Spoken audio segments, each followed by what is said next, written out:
Muy buenos días, bienvenidos. Yo soy Anderson Boscan desde el Sur en Coffee de la Plaza Foch. Esto es News en Coffee, el programa de entrevistas de La Posta para revisar la coyuntura política, la actualidad nacional. Arrancamos enseguida, martes 24 de abril, revisamos las noticias en caliente.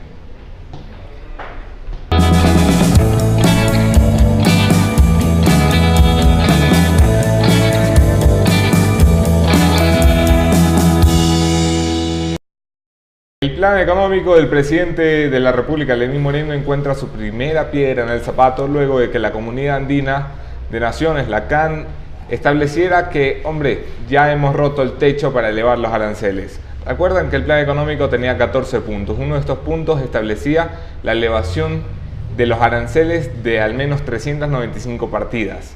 La CAN le ha dicho, nanay, al Ecuador no se puede incrementar más los aranceles porque va contra los convenios internacionales que los países de la comunidad habían firmado. En caliente también, el ministro César Navas ha anunciado hace muy pocos minutos en la cadena de Ecuavisa, en una entrevista con Contacto Directo, que se espera que el día de mañana Ecuador y Estados Unidos suscriban un acuerdo de cooperación internacional en materia de defensa y seguridad. Una promesa que se nos había hecho a los ecuatorianos desde hace más de 7 días, parece que está por cumplirse. En caliente también, La Posta publica hoy un informe de la seguridad, de la inteligencia del presidente, de la seguridad interna de la Presidencia de la República, la UCIP. La Unidad de Inteligencia de la Presidencia le entregó a Lenín Moreno un informe relacionado al Ejército de Liberación Nacional, ELN. Este informe habría servido de base para la toma de decisión de expulsar el proceso de negociación de la paz que la guerrilla colombiana mantiene con el gobierno de ese país. ¿Qué dice el informe? Palabras más, palabras menos.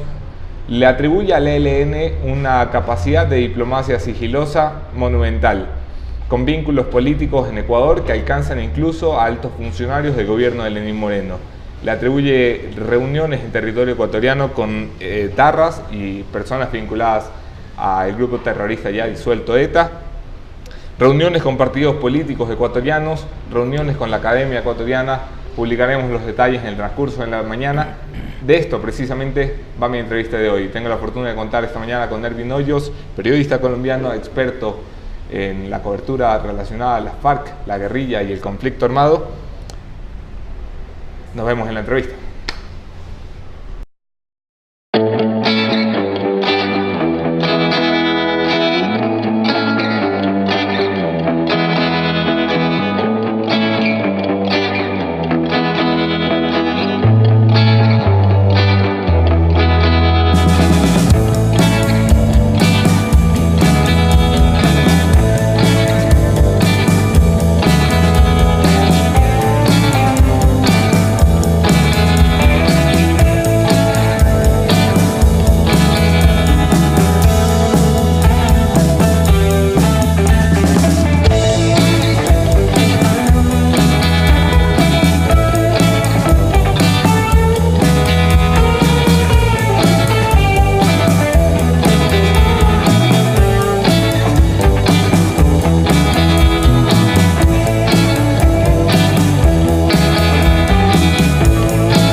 Buenos días con todos, bienvenidos, gracias por sus preguntas y comentarios. Bienvenido, Ervin, qué gusto tenerte en el programa. Mucho gusto, Anderson, gracias por la invitación.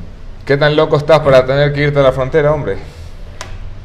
Bueno, yo no sé si estoy loco, pero yo creo que hay que ir a la frontera. No podemos permitir que esa frontera la coja el terrorismo. No puede haber territorios vedados para la prensa.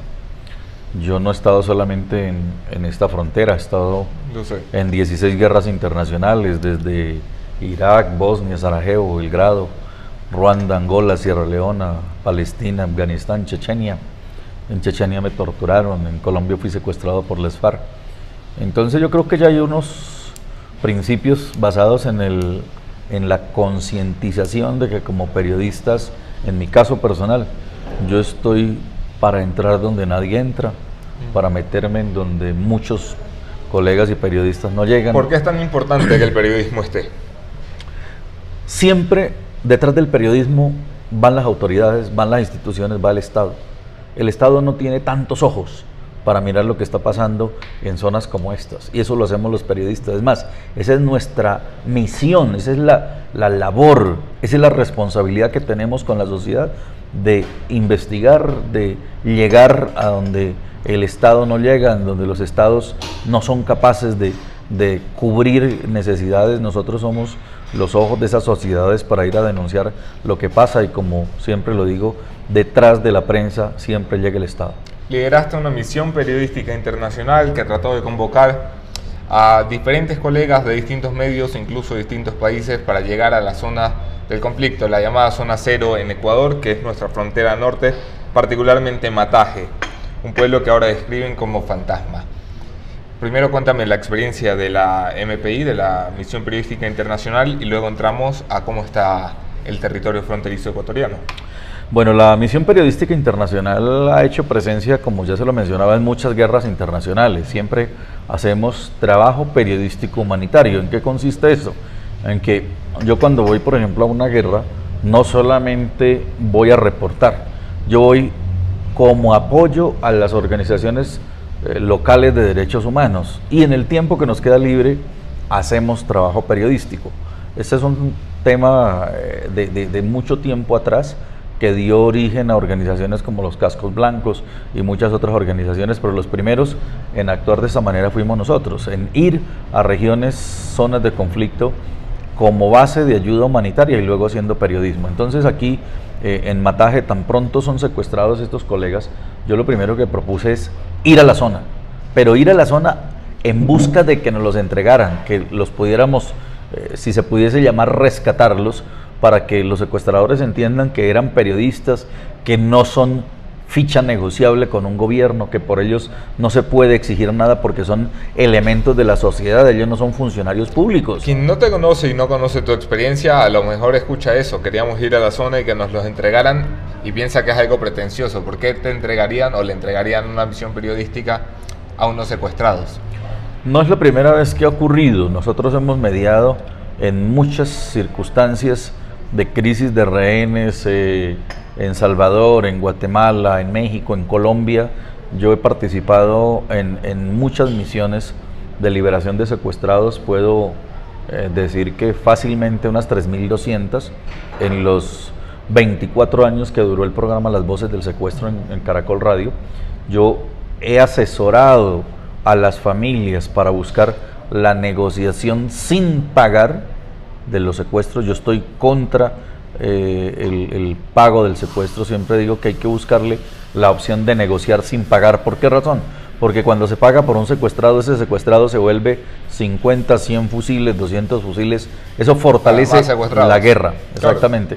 Entonces, mi trabajo siempre ha sido asesorar a las familias, asesorar a las víctimas, ayudarles a la negociación, y en todos los que yo he podido participar, y puedo decirlo, gracias a Dios, hemos logrado resultados exitosos. Yo estuve participando de la misión humanitaria que trajo la libertad a Gilad Shalit, un soldado israelí secuestrado por Hezbollah en Medio Oriente, con los secuestrados españoles del buque Alacrana. Esto ocurrió en las costas de Somalia.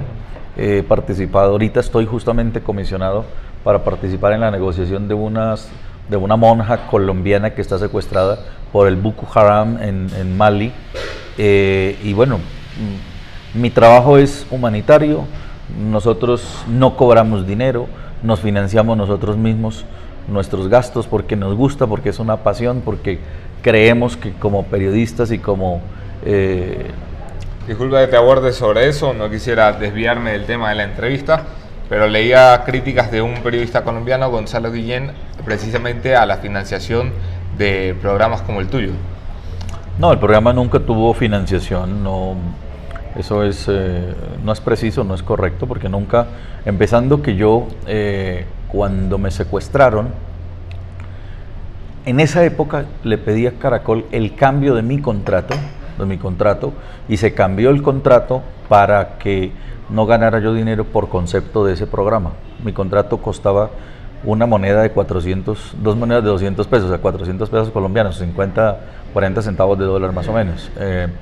Y lo hice porque considero que era la mejor manera de demostrar, y no solamente demostrar, sino de sentar un precedente de que nadie puede lucrarse más del dolor de las víctimas. Es más, la cadena aceptó quitarle la publicidad al programa, que eso fue una cosa muy valiosa, porque cuando yo les digo, mire, yo no quiero ganar por el programa, pero ustedes también le quitan la publicidad, eso fue muy valioso y se mantuvo durante los 24 años que dentro del contenido del programa no había publicidad. Claro, las cadenas radiales tienen una publicidad institucional, ¿no? Eso no se puede quitar. Evidentemente, pero por eso no se cobra ni se lucra. Exactamente, eso no se cobra ni se lucra, y de esa manera yo creé un voluntariado, que son estudiantes de periodismo de distintas universidades que donan su tiempo, que apoyan con su trabajo. Todos donamos nuestro tiempo a esto, y de esa manera se hace un trabajo que pues ha tenido reconocimientos en muchas partes del mundo. ¿Cómo está Mataje, Erwin? Mataje es un pueblo fantasma en este momento.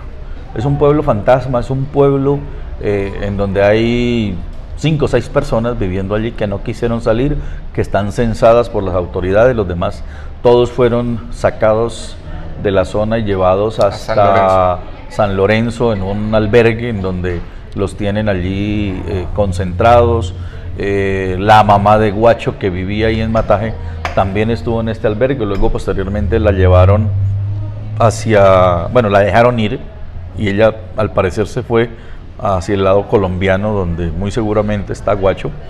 Mataje es un pueblo empobrecido, es un pueblo construido en condiciones absolutamente básicas, pequeños ranchos, algunos en construcciones de material con techos, algunos de zinc, de terniz, de plástico, y entre esas casas pues sobresale la de la mamá de Guacho, que la vamos a mostrar ahora en un momento en la rueda de prensa. Es un pueblo fantasma que se nota que es el tránsito de grupos y de gente que es flotante, que se mueve entre las dos fronteras. Por lo tanto, se puede deducir que es gente al servicio de esa clandestinidad de esa frontera, que del lado ecuatoriano está muy custodiada por el gobierno ecuatoriano, pero del lado colombiano está abandonada, no hay nada. O sea, podemos decir que ese es un portillo al narcotráfico, a la delincuencia, al crimen, al delito. Hay señas, hay marcas, hay señales de que en ese pueblo hay fuertes vínculos con Guacho y su grupo. Claro, cuando uno habla con los niños, por ejemplo, o cuando se habla con personas que conocen la zona, ven en Guacho el símbolo de ese niño pobre que fue creciendo y que se convirtió en el magnate de la zona y que le construyó la mejor casa a su mamá. Entonces se nota que él se volvió ese ícono que todos los niños quieren ser cuando sean grandes. Cuando se les preguntan a los niños qué quieren ser cuando sean grandes, dicen que quieren ser como Guacho. Guacho llega allí con regalos, con mercados, con comida, con dinero. Cuando llega, entonces es cuando el pueblo vive la francachela y la comilona. Cuando se va Guacho, pues queda desprotegido. Y el símbolo para los niños del poder que dan las armas, pues no les queda otra opción, cuando hay falta de Estado, de presencia de las instituciones, pensar en que quieren ser como él cuando sean grandes. Así que eso nos da a entender que son regiones, son el patio trasero de cada país, en donde nadie ha puesto los ojos, en donde las dejan desprotegidas, cuando son regiones absolutamente ricas. Estamos hablando de la Amazonía, del pulmón del mundo. Estamos hablando de que esta es la concentración de selva más importante del continente y que está siendo deforestada, que está siendo socalada para sembrar coca en las dos áreas del territorio, que del lado colombiano se cultiva, se procesa la cocaína y se pasa del lado ecuatoriano para transitarla hacia el Pacífico. Esto hace que la coca que sale por esa ruta es mucho más barata. Según las investigaciones que hacíamos, la coca en esta zona es 30% más barata que si se saca por el lado colombiano. ¿Por qué? Porque por el lado colombiano hay muchos retenes, hay muchos controles, hay presencia del ejército, hay aviones, helicópteros sobrevolando todo el tiempo. Colombia tiene una infraestructura para contrarrestar el narcotráfico muy grande, que es obviamente evadida por los narcotraficantes, pero eso le cuesta mucho más al narcotráfico porque tienen que pagar mucho dinero para poderla mover, mientras que del lado ecuatoriano transitan libremente, es un corredor estratégico, la pasan desde el Caquetá, la bajan hacia el río Putumayo, luego la meten por terreno hasta el Mataje, y por el Mataje tienen una autopista que los bota al mar inmediatamente. Cuando no hay presencia del Estado en alguna zona, normalmente tampoco hay presencia del desarrollo normal de las comunidades. ¿Has notado en tu recorrido, Ervin, si las comunidades asentadas en la frontera están viviendo de algo que no sea el narcotráfico? Bueno, según el informe que presenta Salud Hernández, que ella llegó hasta Limones, un islote que hace el río ya en el Pacífico, en donde nació Guacho. Allí la gente vive de prestarle el servicio a los narcotraficantes en logística, en llevar combustible, en cortarles madera, en ayudarles a hacer trochas, en acompañar las cargas, el ir y venir. Son los toderos, los calanchines del narcotráfico. Pero ellos se ganan una miseria, ellos no ganan sino lo del día a día, lo de un jornal, y viven a la espera de quién los contrata. Esa es la economía informal soterrada que vive toda la región. Por eso nada de los recursos tan cuantiosos que mueve el narcotráfico se quedan en la región, porque lo poco que se ganan, como es un dinero además que saben que viene del delito, que saben que vienen de actividades ilícitas y clandestinas, pues al final termina en los prostíbulos, termina en el licor, termina en las mismas drogas, y se vuelve un círculo vicioso. Las familias con niños aguantando hambre, y los hombres que están metidos en esto, pues se gastan el poco dinero que se ganan, y por eso las condiciones infrahumanas en las que viven estos caseríos, estos pueblitos, pues son totales. No hay educación, no hay energía, no hay salud, no hay absolutamente nada. Solo hay un imperio de silencio, de confabulación con el narcotráfico, con el delincuente, porque la gente no habla. La gente está intimidada a denunciar, porque cada uno al final ha sido cómplice de todo eso. ¿Por qué se van los que se van y se quedan los que se quedan? Los que se van porque al final quieren cambiar la vida, o no toleran o no se quieren someter al destino premonitorio que ya pueden tener, que al final es la muerte. Es que no hemos visto en la historia un solo narcotraficante que termine bien. Entonces los que se van dicen, esto no es para mí, y al final logran salirse de esa estructura y se escapan.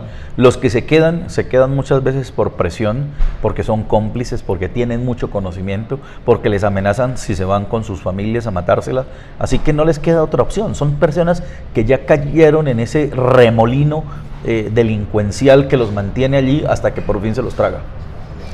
¿Qué tanta capacidad de control has visto en la zona por parte de las fuerzas de seguridad ecuatorianas? Te lo pregunto porque uno de los reportajes que logró publicar Javier Ortega antes del triple asesinato era precisamente que en su recorrido no había visto presencia militar ecuatoriana.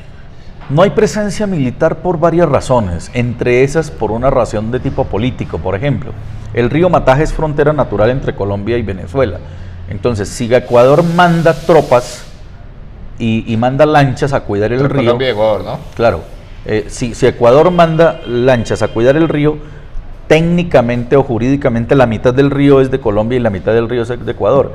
Entonces, si manda tropas allí, Ecuador se expone a que haya un problema fronterizo, porque en algún momento un cruce en caliente va a terminar afectando a los que están del lado colombiano.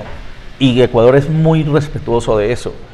¿Qué es lo que le ha pasado a Colombia con Venezuela? Si nos damos cuenta, cada nada en Venezuela hay una frontera caliente porque la Guardia Venezolana se pasa del lado colombiano, que después lo justifican de alguna manera, y ha habido unas tensiones muy fuertes en la frontera. Ecuador ha sido muy respetuoso de eso, pero ese respeto tácito es prácticamente caldo de cultivo para que los narcotraficantes se muevan al libre albedrío. Es que no hay presencia, pero no hay presencia porque no ha habido voluntad política, porque no ha habido un acuerdo, porque ese acuerdo binacional es solamente de papel, y a Ecuador le faltan muchos recursos. O sea, este ejército en este país quedó desmantelado para luchar contra esos flagelos, porque hubo una permisividad, hubo un casi que desmantelaron de recursos la fuerza de protección de fronteras y no tienen cómo hacerlo, o sea, están escasos de recursos.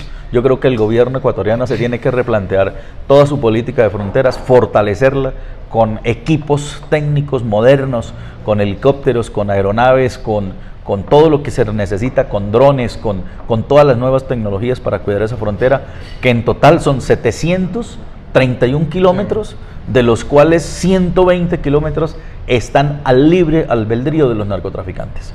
El presidente de la República, Lenín Moreno, en una entrevista con Fernando del Rincón para la cadena CNN, ponía la responsabilidad política del desmantelamiento de la permisividad del pacto tácito gobierno-narcotráfico en el gobierno anterior, asegurando que, bueno, que ahora pasa lo que pasa porque antes no pasaba nada.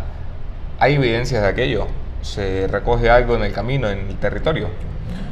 Bueno, yo he hecho investigaciones sobre eso con fuentes no formales, y hablo de fuentes no formales, guerrilleros que estaban en el bloque sur de las FARC, en el Frente 48, que pagaron cárcel, que ahora están ya libres, la mayoría de ellos, otros incluso siguen detenidos, pero son de esos guerrilleros arrepentidos que tienen el resentimiento con el movimiento, con las FARC, porque siendo niños se los llevaron, los reclutaron de 10, de 11, de 12 años, los convirtieron en criminales, les acabaron su juventud, les acabaron su vida, no han estudiado, están en una estructura educacional básica, y ellos dicen: esto no puedo permitirlo, yo tengo que denunciar lo que sé. Pues toda esa gente son informantes nuestros en este momento, y ellos son los que están dispuestos a aportarle pruebas al gobierno ecuatoriano de cómo funciona el narcotráfico de las FARC en toda la frontera, incluso por las rutas internas dentro del Ecuador.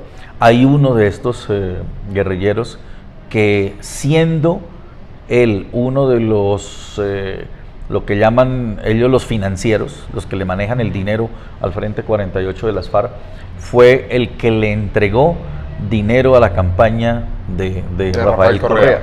Este hombre está dispuesto a colaborar con la justicia ecuatoriana, está dispuesto a venir al Ecuador, está dispuesto a aportar pruebas, a dar nombres de todos los que participaron en eso.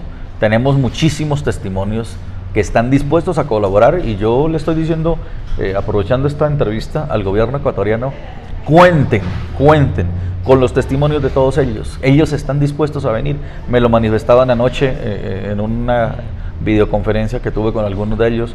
Me decían: si habla con el presidente, si habla con el gobierno, que nosotros estamos dispuestos a ir a denunciar y a contar lo que nosotros mismos hicimos por orden del secretariado de las FARC en el Ecuador.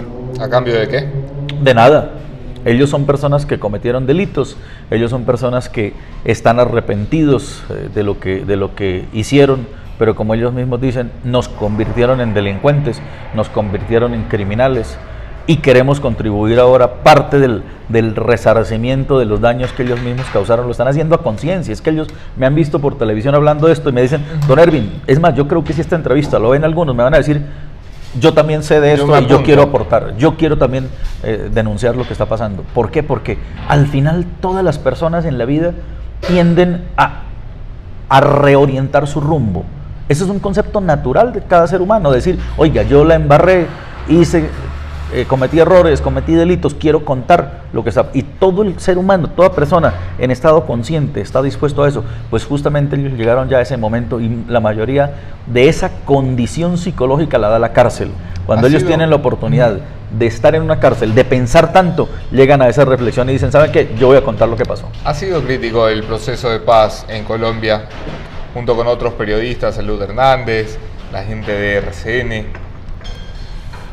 Juan Manuel Santos, el presidente colombiano, los ha llamado veladamente los enemigos de la paz. ¿Tú te sientes un enemigo de la paz?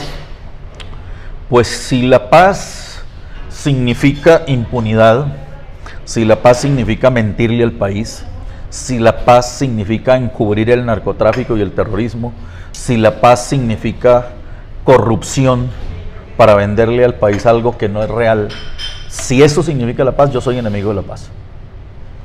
Porque para mí la paz es la interposición de las armas para permitirle el desarrollo a un país, y no lo que se está haciendo, que el gobierno... ¿Había una forma de que el acuerdo de Juan Manuel Santos y la FARC saliera bien? Sí, claro, había una forma, y la debió hacer el mismo gobierno desde el principio, cuando las FARC empezaron a mentir. Las FARC mintieron en el minuto 10 del proceso. Cuando estaban en Oslo, el primer discurso lo hace Humberto de la Calle y habla de lo que va a ser el proceso. Todos estábamos felices. Yo fui el primero en decir, voy a llegar al final del programa Las Voces del Secuestro, porque por lógica, cuando hay un proceso de paz, lo primero que se hace es el intercambio de rehenes o prisioneros de guerra o secuestrados. Entonces la consecuencia lógica de iniciar el proceso de paz era que iban a devolver los secuestrados. Entonces yo dije, yo soñaba con un día terminar el programa mío en Las Voces del Secuestro en la Plaza Bolívar, con todos los secuestrados libres, diciendo, llegamos al último programa y se acabó esto. Esa era mi meta de causa. Entonces cuando empieza el discurso en Oslo, habla Humberto de la Calle y le toca a Marcos Calarcay. Marcos Calarcay inicia diciendo, no hemos secuestrado, no hemos desaparecido, no somos narcotraficantes, no hemos reclutado menores. Ahí nos dimos cuenta que esto iba enfocado a no decirle la verdad al país. Entonces ahí cuando yo dije, un momentico, esto no es lo que estamos esperando las víctimas, esto no es lo que está esperando la sociedad colombiana, esto no es lo que queremos, que nos digan mentiras cuando 47 millones de colombianos hemos sido testigos de lo criminales que han sido. Las FARC debieron ser inteligentes y hubieran dicho, mire, hemos cometido crímenes, pedimos perdón. Hombre, una guerra. Lo acaba de hacer los etarras, ¿no? Acaban de pedir perdón reconociendo los crímenes. Claro, en una guerra eso es lo que ocurre. Vamos a contribuir con las víctimas, vamos a contribuir con la verdad. Perdón a todos los que les causamos daño, pero no decir lo que dijeron. Fue el error político y estratégico más grande que cometieron las FARC, porque se echaron encima a todo un país, se echaron encima a una cantidad de organizaciones que les conocen por dentro cómo han sido y se les van a venir con toda. Se cargaron el proceso. Se cargaron el proceso, porque una cosa no solamente hay que ser, hay que aparentar ser. Y empezaron por aparentar ser mentirosos. Me gustaría hablar desde la experiencia personal sobre el secuestro, Erwin, pero antes de llegar a eso, que nada más le digo porque tengo muy mala memoria, después me olvido de las vainas que quiero hablar. Hay un proceso electoral en Colombia que complica muchísimo la situación política de la capacidad de respuesta del Estado colombiano a las necesidades que hoy tiene y sufre el Ecuador por una frontera compartida. ¿Qué puede devenir del proceso electoral en el escenario en que tengamos un Iván Duque presidente o un Petro presidente? Son polos opuestos. Son polos opuestos. Iván Duque encarna para muchos volver a la seguridad democrática del presidente Álvaro Uribe. Para Petro, llegar al poder encarna una tolerancia con las FARC, una inclinación hacia el socialismo del siglo XXI, una venezolanización de Colombia, encarna un temor, encarna miedo, porque tenemos un espejo en Venezuela que no queremos repetirlo nosotros. Vimos en Ecuador hechos que llevaban al país hacia esa línea. Vemos lo que está pasando en Nicaragua con Daniel Ortega, y todo esto es un sistema que se quiere imponer en América Latina, y Petro hace parte del Foro de Sao Paulo, Petro hace parte de toda esta línea ideológica, y hay muchísimo temor. Así que pensar Santos, en esos que no dos, es en ni esos del dos, uno ni del otro, ¿hacia dónde se inclina? ¿A quién le dejaría en las manos un país como Colombia, institucionalizado, sí, con problemas, pero con instituciones sólidas, con una línea de acción clara, con un sistema de desarrollo progresivo y permanente en los últimos 20 años? ¿A quién entregaría el poder con mayor sonrisa? Yo creo que Santos está entre Dios y el diablo, porque al final él lo que quiere sacar adelante es justificar el Nobel, y para justificar el Nobel tiene que garantizarle a sus interlocutores, las FARC, que se cumpla lo que ellos firmaron en La Habana, y la única manera de que se cumpla lo que firmaron en La Habana es darle el empoderamiento a una persona como Humberto de la Calle, por ejemplo, que fue un negociador. Ese sería el que les garantiza a las FARC que se haga lo que allá se firmó, lo que allá se acordó.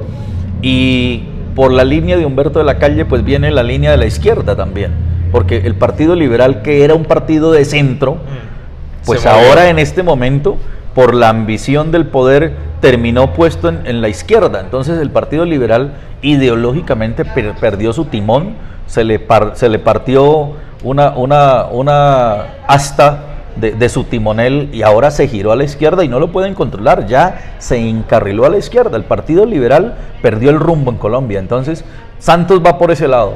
Aquí hay una fuerza de izquierda muy fuerte que está empoderando obviamente a Gustavo Petro, y por eso el país está polarizado, porque un sector de la sociedad no quiere que el país caiga en el socialismo del siglo XXI y el otro sector quiere mantener la democracia. Yo soy de los que prefiero que nos mantengamos en la democracia, si sea corrupta, pero la democracia con corrupción, si nos organizamos como sociedad, combatimos la corrupción, si nos organizamos como ciudadanos, como sociedad denunciando la corrupción, podemos enderezar el país. Pero si caemos en el abismo del socialismo del siglo XXI, ese es como un bus que se va a un abismo, ese no lo saca nadie. El secuestro, experiencia personal, Erwin. ¿Cuánto te secuestraron? ¿Cuánto tiempo estuviste secuestrado? ¿Y qué vive uno? ¿Qué piensa? ¿Qué pasa por la cabeza de uno cuando está secuestrado? Yo estuve secuestrado 17 días por las FARC, me secuestraron en los estudios de la radio en Caracol, en Colombia. Me llevaron a la selva, fueron 17 días huyendo del ejército, una persecución durante todo el tiempo. Mataron 5 guerrilleros en ese proceso de persecución y rescate. Y uno siempre piensa que lo van a matar. Cada que un guerrillero gira a hablarle y le está apuntando, uno cree que ya le va a soltar el tiro. Va uno caminando y siente que ellos van detrás, y a veces le dicen, hágale por aquí, usted no sabe por qué lo hacen caminar por ahí. Uno siempre cree que lo van a matar. Entonces yo por eso digo que el secuestro es una muerte constante. Es arrastrar la vida sabiendo que en el siguiente segundo puede estar muerto. Entonces por eso es tan grave el secuestro. Hay países, por ejemplo, como países de la Yugoslavia, incluso en la misma Chechenia, países en donde se cometía secuestros, y es más grave el secuestro allá penalmente que el homicidio. Un homicidio da 20, 25 años, un secuestro da 60 años, por la gravedad, por lo que significa la tortura para la víctima, porque con un secuestro se intimida a una sociedad entera, porque es una manera de amedrentar. El secuestro ya está vinculado netamente con el terrorismo. El homicidio puede quedarse en un homicidio simple, en una acción de crimen común, exactamente. ¿Por qué crees que secuestran a los periodistas ecuatorianos? ¿Fue como muchos sugieren, una cuestión del azar y el destino, o fue un mensaje político? No, el secuestro de los periodistas tiene un contenido extorsivo al gobierno. Querían arrodillar al gobierno, querían negociar con el gobierno. El gobierno cometió un error de dejarse poner en el papel de negociador. Este fue el error del gobierno. Y luego era una manera de decirle a la prensa, miren lo que les pasa si se meten acá.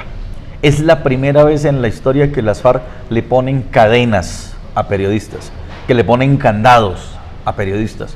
Lo habían hecho con los militares que estuvieron secuestrados en Colombia, con los políticos que estuvieron secuestrados en Colombia, pero nunca con los periodistas. Lo hicieron con los policías, pero nunca con periodistas. Es que los periodistas Me contaban también que es la segunda o tercera vez que se niegan a devolver los cuerpos después de asesinarlos. Claro, es que aquí ya hay una mezcla de intimidación total. O sea, ya cualquiera que le diga a uno, vaya, vámonos, colega, a la zona norte, pues todo el mundo dice, yo por allá no me meto. Está loco. Mire usted la entrevista como me la empieza diciendo, usted está loco. Está loco. ¿Ve? ¿Por qué? Porque justamente ese es el mensaje que ellos quieren decir.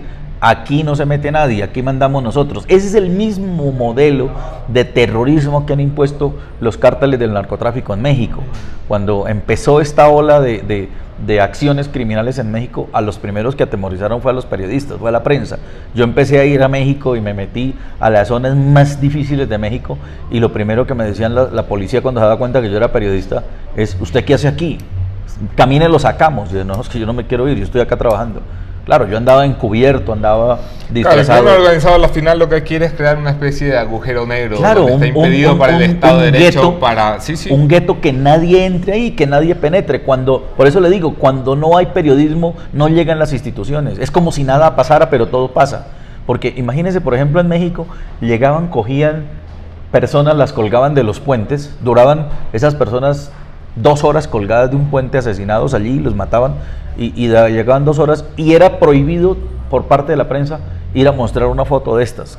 Era prohibido. Entonces solo lo veía la gente, el pueblo, la gente de la ciudad. Luego llegaba la policía, los descuelgan y todo el mundo, todos los que vio se vuelven multiplicadores de eso, pero nadie puede ni mostrar una foto ni nada porque se aterrorizan. Entonces la gente al final no sale. Impusieron un toque de queda desde las 5 de la tarde en Laredo, en toda esta zona del norte, frontera con los Estados Unidos. A las 5 de la tarde la gente se encerraba. ¿Por qué? Porque ni siquiera los periodistas se atrevían a informar. Yo creo que ahí es donde está la labor nuestra, que nosotros somos los que ayudamos a la sociedad a romper el miedo, a no dejarse acorralar. En el momento que a un periodista o al periodismo lo acorrala el miedo, acorralan a la sociedad entera.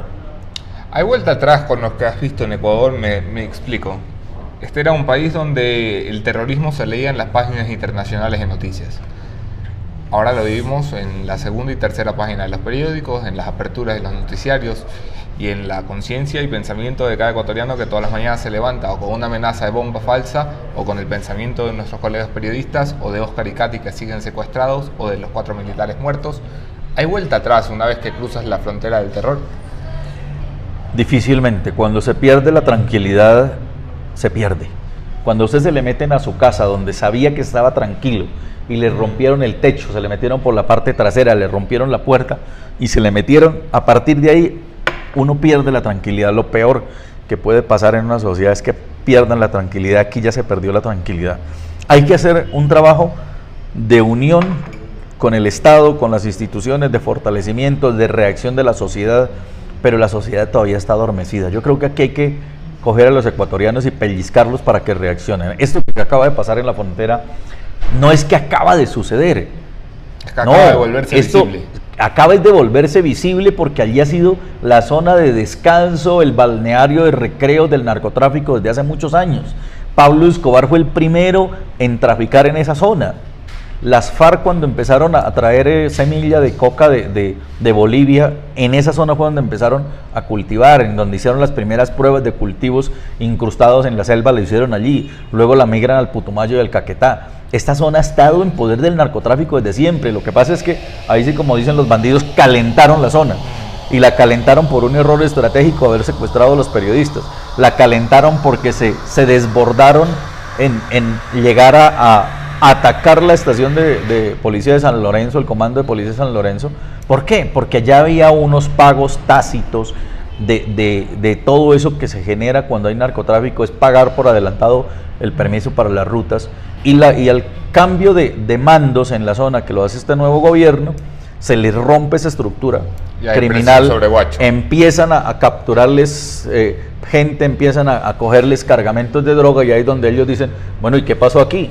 Si tenemos un convenio, si tenemos un pacto, entonces viene la retaliación, se meten los periodistas a investigar y los cogen de una vez, porque creen que, claro, si dejan que eso salga, no les conviene a ellos. Así que por eso yo me vine aquí en esta misión periodística internacional a invitar a la prensa a ir a la zona, a denunciar, a continuar el trabajo que Javier y el equipo no pudieron terminar, porque allí hay demasiado por denunciar, y yo creo que los periodistas del Ecuador no se pueden quedar con los ojos cerrados frente a esa realidad que está pasando.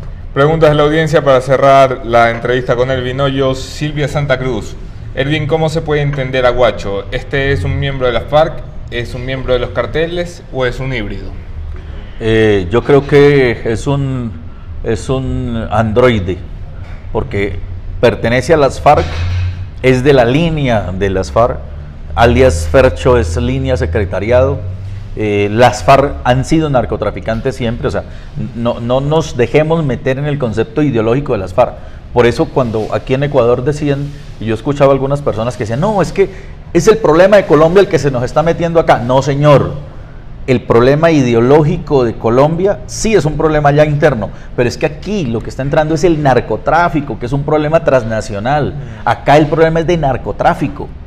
El narcotráfico está afectando a Bolivia, está afectando al Perú, está afectando a Ecuador, está afectando a Colombia, a Venezuela, a Panamá, Costa Rica, Nicaragua, Salvador, México. O sea, es un problema transnacional. Entonces no se metan los ecuatorianos en la cabeza de que fue el conflicto colombiano el que se metió. No, este es narcotráfico. Es que la guerrilla nunca ha sido una organización ideológica. La guerrilla es una organización narcotraficante.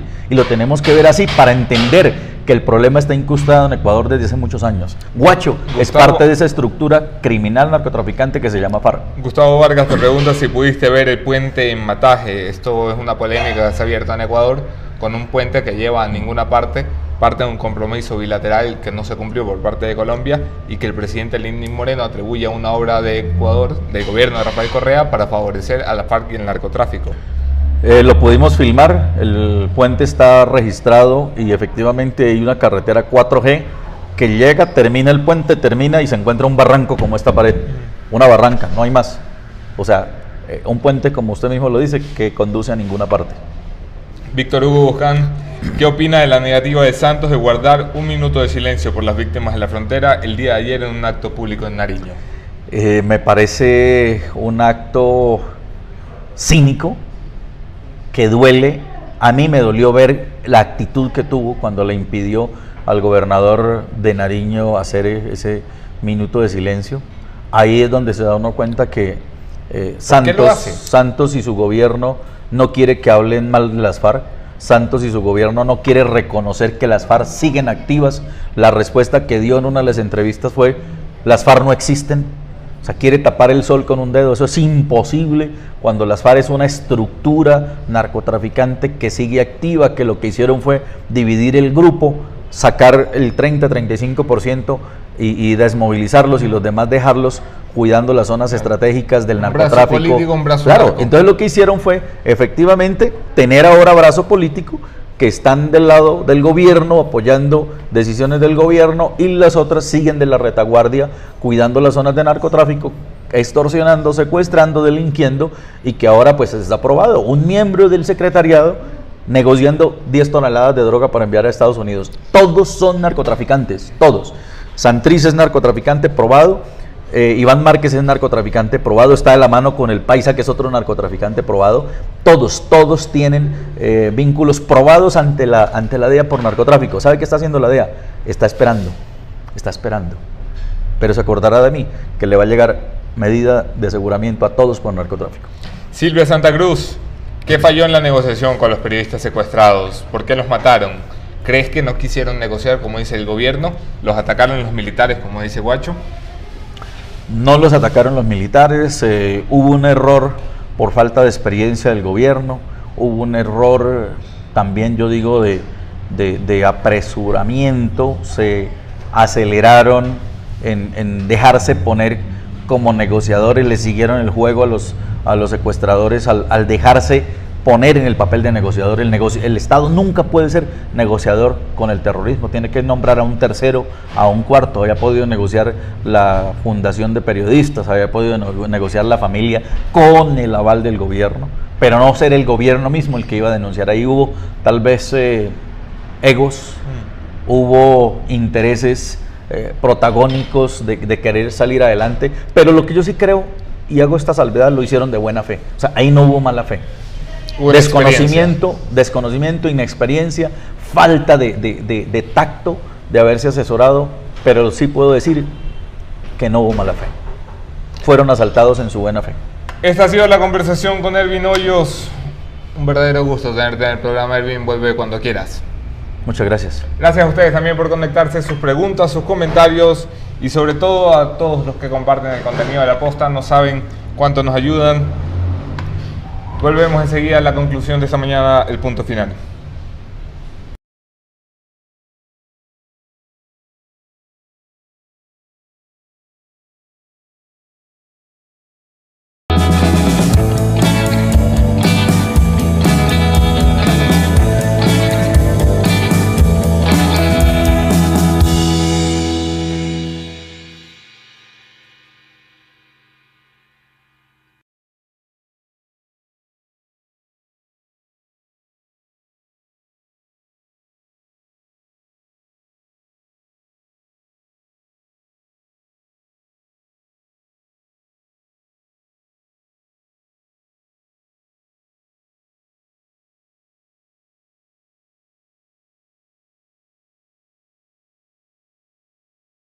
Se nos ha metido, que el problema de Colombia se nos ha metido al Ecuador. Es una frase que escuchamos mucho últimamente.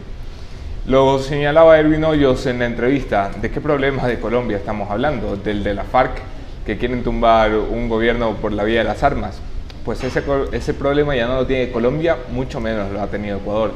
El problema que estamos enfrentando es el crimen organizado y el narcotráfico. Y mientras nuestras autoridades no sean capaces de reconocer que es un problema latente, que cada día tenemos más droga capturada porque cada día hay más droga circulando en el mercado, que cada día tenemos más sospechas de la clase política y judicial involucrada con los vínculos del narcotráfico en Ecuador, que cada día tenemos más temores por parte de la prensa para cubrir el crimen organizado y el narcotráfico en Ecuador. Mientras no reconozcamos que es un problema, hombre, como los alcohólicos y los adictos, no se puede empezar.